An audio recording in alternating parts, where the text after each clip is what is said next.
Halo, Assalamualaikum warahmatullahi wabarakatuh. Selamat bertemu lagi dengan saya. Oke, kali ini saya akan menjelaskan terkait dengan perhitungan harga pokok produk apabila ada produk dalam proses awal. Seperti materi saya sebelumnya, saya sudah menjelaskan tentang perhitungan harga pokok produk. Yang membedakan adalah kali ini adalah bagaimana perhitungan biaya produksi jika ada persediaan awal barang dalam proses. Oke, nah kita mulai. Yang dimaksud dengan produk dalam proses awal di sini adalah merupakan produk dalam proses akhir pada periode yang lalu. Jadi dalam kegiatan produksi, ketika ada produk yang belum selesai proses produksi pada periode yang lalu, akan menjadi persediaan akhir, kemudian persediaan akhir tersebut akan menjadi persediaan awal pada periode berikutnya. Nah, secara umum, karakteristik dari produk dalam proses awal adalah bahwa produk ini sebenarnya sudah melalui proses produksi pada periode yang lalu tetapi belum selesai, sehingga perlu diproses lebih lanjut menjadi produk jadi pada periode sekarang. Sehingga pada dasarnya adalah produk dalam proses awal sudah membawa biaya produksi atau sudah menyerap biaya produksi tetapi belum 100% secara keseluruhan atau secara penuh, baik itu biaya bahan baku, biaya tenaga kerja maupun biaya overhead pabrik. Oleh karena itu, agar produk yang belum selesai tersebut pada periode sekarang menjadi produk jadi, maka perlu dilakukan proses lebih lanjut. Ya. Nah, untuk menentukan harga pokok produk dengan adanya produk dalam proses awal, ada dua metode yang bisa digunakan, ya, yaitu metode rata-rata dan metode FIFO, first in, first out. Ya. Jadi ada dua metode. Yang pertama adalah metode rata-rata atau metode weighted average method atau metode rata-rata. Nah, pada metode rata-rata ini untuk menentukan harga pokok produk apabila ada persediaan awal barang dalam proses, ada beberapa hal yang perlu diperhatikan. Yang pertama adalah harga pokok produk dalam proses awal yang dibawa dari periode sebelumnya akan dipisah atau dipecah sesuai dengan unsur biaya produksi masing-masing. Jadi berapa biaya bahan baku yang dibawa oleh persediaan awal barang dalam proses, biaya tenaga kerja maupun biaya overhead pabrik, ya.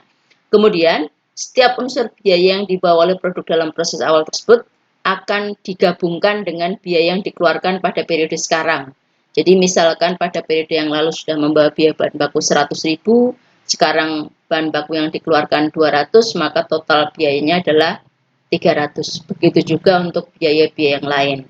Kemudian, untuk menentukan unit ekuivalen atau unit setara, yaitu produk selesai ditambah dengan produk dalam proses akhir, dikalikan dengan tingkat penyelesaian. Ini sama seperti perhitungan unit ekuivalen pada penjelasan saya sebelum-sebelumnya. Kemudian setelah itu menentukan tarif per unit untuk masing-masing unsur biaya produksi dalam rangka untuk menentukan HPP per unit, yaitu total biaya tadi yang sudah dikumulatifkan antara biaya dibawa oleh produk dalam proses awal ditambah dengan biaya sekarang dibagi dengan unit ekuivalen. Kemudian karena produk dalam proses awal dengan produk yang masuk sekarang itu dalam proses produksi tidak dipisahkan, maka ketika nanti proses produksi selesai, maka produk yang dihasilkan, yang selesai atau yang menjadi produk jadi, itu tidak bisa diketahui apakah berasal dari produk dalam proses awal atau berasal dari produk yang masuk sekarang. Karena prosesnya itu digabung menjadi satu. Ya. Kemudian metode yang kedua adalah metode FIFO atau masuk pertama, keluar pertama. Jadi pada metode ini berasumsi atau dilakukan ini keterkaitan dengan nanti perhitungan biayanya bahwa produk yang masuk pertama akan diproses lebih dahulu, kemudian baru memproses produk yang masuk berikutnya, atau kalau kita jelaskan yang diproses adalah produk dalam proses awal terlebih dahulu, diproses kemudian setelah selesai memproses produk yang awal atau produk dalam proses awal baru memproses produk yang masuk sekarang. Ya, oke. Nah, kriteria atau karakteristik untuk metode FIFO yang pertama adalah biaya yang dibawa oleh produk dalam proses awal tidak perlu dipisah secara unsur biaya produksi. Kalau tadi yang metode rata-rata harus dipisahkan, ya. Kalau ini tidak perlu, totalnya saja. Kemudian biaya produksi atau harga pokok produk yang dibawa dari produk dalam proses awal, totalnya akan ditambahkan. Jadi ini sama sebenarnya, ditambahkan tetapi secara tidak langsung kepada unsur biaya produksi. Kalau tadi langsung kepada masing-masing unsur biaya produksi. Oke, kemudian produk yang diproses produksi pada periode sekarang dilakukan dengan menyelesaikan produk dalam proses awal terlebih dahulu, baru yang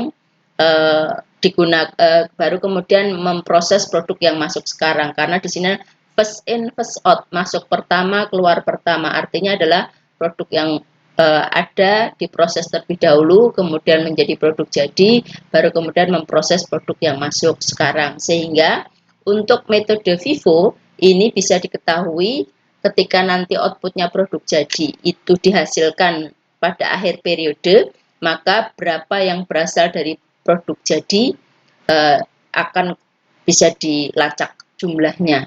Karena sebelum produk jadi selesai, belum memproses produk yang masuk sekarang. Jadi misalkan yang diproses itu 100, kemudian yang berasal dari produk dalam proses awal katakanlah 20, jadi 20 itu dari produk dalam proses awal, yang masuk sekarang adalah 80, sehingga total yang diproses periode sekarang adalah 100.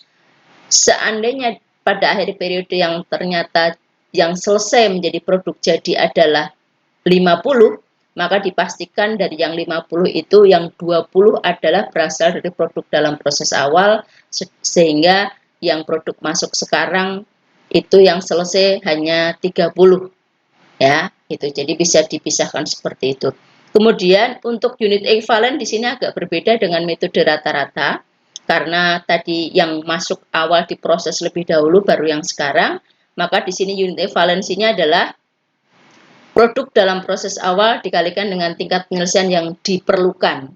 Nah, di sini prosentase yang dibutuhkan untuk menyelesaikan produk dalam proses awal itu yang nanti dikonsumsi untuk menyelesaikan produk dalam proses awal. Jadi misalkan produk dalam proses awal itu sudah menyerap biaya bahan baku pada periode sebelumnya 100%, maka periode sekarang tidak perlu tambahan biaya bahan baku.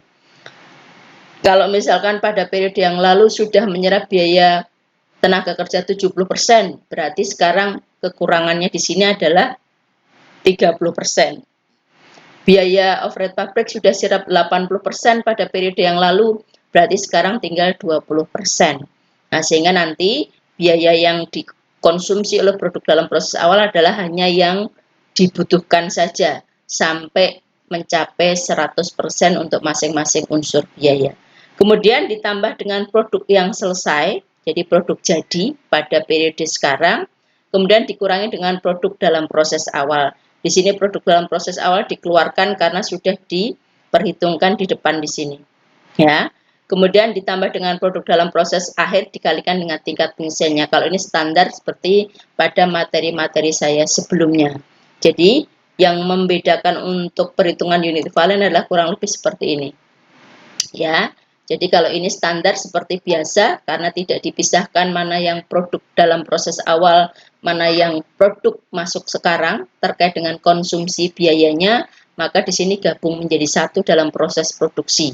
Sedangkan yang di metode FIFO atau masuk pertama keluar pertama, maka di sini dipisahkan proses produksi untuk produk dalam proses awal terlebih dahulu, kemudian berapa jumlah kebutuhan biaya yang dibutuhkan atau yang diperlukan sampai dengan menjadi produk jadi, kemudian baru ditambahkan produk yang selesai sekarang, yang benar-benar diproses sekarang, kemudian dikurangi dengan yang produk dalam proses awal karena sudah diperhitungkan di sini tadi, kemudian yang ini adalah sama seperti yang di sini, yaitu produk dalam proses akhir dikalikan dengan tingkat penyelesaiannya. Oke. Itu adalah merupakan materi untuk penjelasan metode perhitungan harga pokok produk apabila ada produk dalam proses awal, dan dengan metode rata-rata, dan yang kedua adalah dengan metode FIFO. Sekian, mudah-mudahan bisa memberikan penjelasan tentang perhitungan harga pokok produk dengan adanya produk dalam proses awal. Terima kasih. Assalamualaikum warahmatullahi wabarakatuh.